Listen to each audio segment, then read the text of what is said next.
हरे कृष्णा। गुड्डू की दुनिया में आप सभी का बहुत बहुत स्वागत है।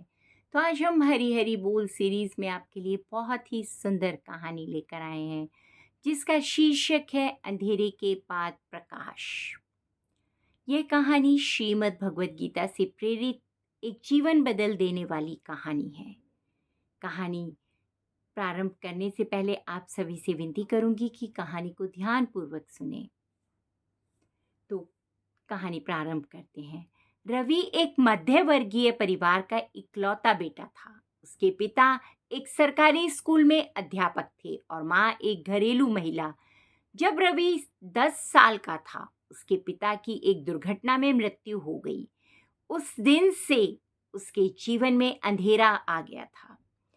माँ ने सिलाई का काम शुरू किया और रवि को पढ़ाई में जोड़े रखा। रवि समझ गया कि अब उसके कंधों पर न केवल अपनी जिंदगी बल्कि माँ की उम्मीदों का भार भी है। वह बचपन से ही पढ़ाई में होशियार था। उसने ठान लिया था कि वह बड़े होकर एक दिन अफसर बनेगा। एक बेटा जो माँ के सारे दुख मिटा सके। स्कूल खत्म हुआ, कॉलेज भी किसी तरह पूरा हुआ और फिर उसने सिविल सर्विस की परीक्षा की तैयारी शुरू कर दी। रवि 4 बजे उठता, मंदिर में जाकर दीपक जलाता और फिर किताबों में डूब जाता। उसे केवल एक चीज दिखाई देती थी, सफलता। पर वह पहली बार में असफल हुआ। माँ ने कहा, कोई बात नहीं बेटा, भगवान पर भरोसा रखो। फिर जुट गया। वह दूसरी बार भी नतीजा वही निकला। अब रिश्तेदारों ने ताना मारना शुरू कर दिया। कोई कहता इससे नहीं होगा, कोई हंसते हुए कहता इसे नौकरी नहीं नींद चाहिए। रवि अब खुद से भी नजरें नहीं मिला पाता था। माँ हर रोज उसके लिए चुपचाप चाय बनाती, सिर पर हाथ फेरती, लेकिन वो स्नेह अब रवि के लिए बोझ लगने लगा था। तीसरी बार जब उसका चयन नहीं हुआ, फिर तो रवि पूरी तरह से टूट गया।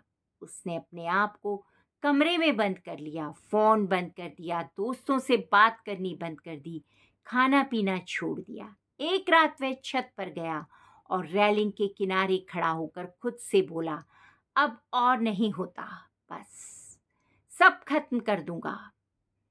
तभी पीछे से माँ की धीमी आवाज आई, रुक जा बेटा। रवि पलटा। उसकी आंखों में आंसू भरे हुए थे। माँ ने चुपचाप एक पुरानी किताब उसके हाथ में रख दी और बोली, ये तेरे पापा की गीता है, आज इसे एक बार पढ़ ले, फिर जो मन करे वो कर लेना। रवि ने अनमने भाव से गीता के पन्ने पलटे। पहले पन्ने पर लिखा था, जब मनुष्य मोह में फंस जाता है तब वह अपने कर्तव्यों को भूल जाता है। फिर उसकी नजर इस पंक्ति पर गई, हे अर्जुन, तू अपने कर्म को कर, फल की चिंता मत कर। वो ठिठक गया। पहली बार उसे लगा जैसे ये शब्द किसी किताब के नहीं, उसके अपने जीवन के लिए लिखे गए हों। उसने पन्ने पलटे, हर पंक्ति जैसे उसके घावों पर मरहम बनकर उतर रही थी। आत्मा न जन्म लेती है न मरती है। जो कुछ तू खो चुका है वह शायद कभी तेरा था ही नहीं, और जो कुछ तेरा है वो कभी तुझसे छिनेगा नहीं। पूरी रात रवि गीता पढ़ता रहा। उस रात पहली बार उसने अपने भीतर एक शांति महसूस की। उसे समझ आया कि वह अब तक केवल सफलता के पीछे भाग रहा था, लेकिन जीवन तो कर्तव्य निभाने का नाम है, परिणाम तो ईश्वर की इच्छा है। अस अगली सुबह रवि उठा।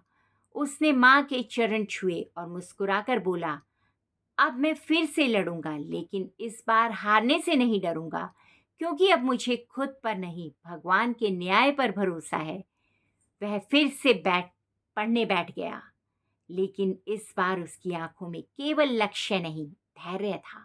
मन में केवल जिद नहीं, समर्पण था। और दिल में केवल डर नहीं, गीता का ज्ञान था। 6 महीने बाद रिजल्ट आया। इस बार वह सफल हुआ।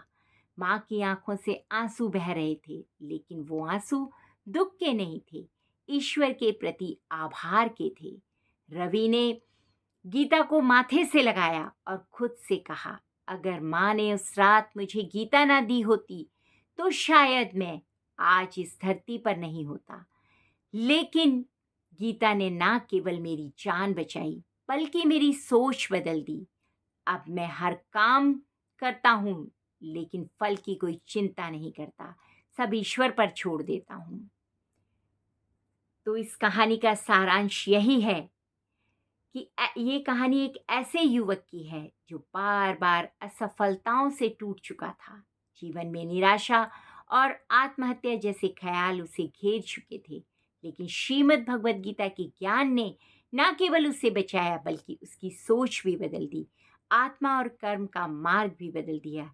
यह कहानी हमें जीवन जीना सिखाती है और हमें जीवन की हर लड़ाई में हार जब हम जीवन की हर लड़ाई में हारने लगते हैं, तब गीता हमें फिर से खड़ा कर देती है। गीता केवल एक पुस्तक नहीं है, यह आत्मा का भोजन है जो मरते हुए मन को भी फिर से जीवन देती है। धन्यवाद। अगर आपको ये कहानी पसंद आई हो तो इसे लाइक, सब्सक्राइब और शेयर करना ना भूलें और कमेंट्स में लिखें जय जय श्री राधे। आप सभी का जीवन मंगलमय हो, इसी कामना के साथ ये कहानी यहीं पर समाप्त करते हैं। धन्यवाद।